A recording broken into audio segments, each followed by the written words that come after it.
Еще до начала официальной церемонии представления нового руководителя работники сферы культуры собрались в ожидании приезда гостей. В зале нетрадиционного для таких мероприятий тесно. О характере будущего шефа гадать не приходится, поскольку знает его давно и хорошо. Формальную процедуру проводит премьер Зелимхан Евлоев. Прошу принять свой дружный коллектив нового министра. При этом Зелимхан Евлоев отмечает и достижения бывшего министра, несмотря на кризисную ситуацию в экономике. Премьер также отметил, что Марет Газдиевой удалось сохранить благоприятные отношения внутри большого творческого коллектива, что немаловажно. При острой нехватке бюджетных средств Марет Багудина справлялась с возложенными задачами, и в целом Министерство культуры принято такое решение.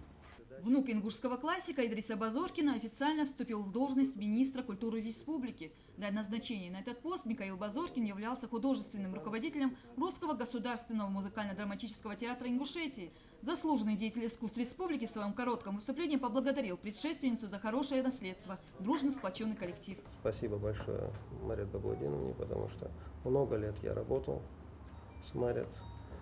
Много лет, начиная с первого дня, со дня основания театра, она всегда была рядом, она всегда была человеком профессиональным.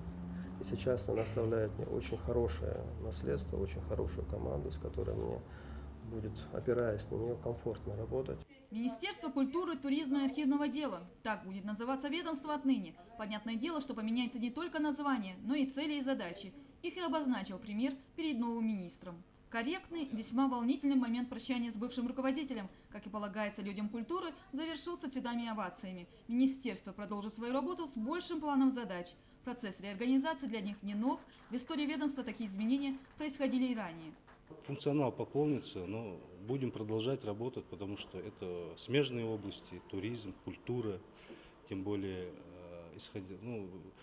решение принималось исходя из того, что Федеральное министерство культуры, в том числе департамент туризма, он находится в ведении Министерства культуры Российской Федерации. Будем работать, развивать культуру, архивное направление, туризм. Ну а пока у коллектива есть время и возможность реализовать все намеченное. Мадина Аздоева, Мадина Марзиева, Илья Скатиев, Рамазан Ахильков, Вести Ингушетия.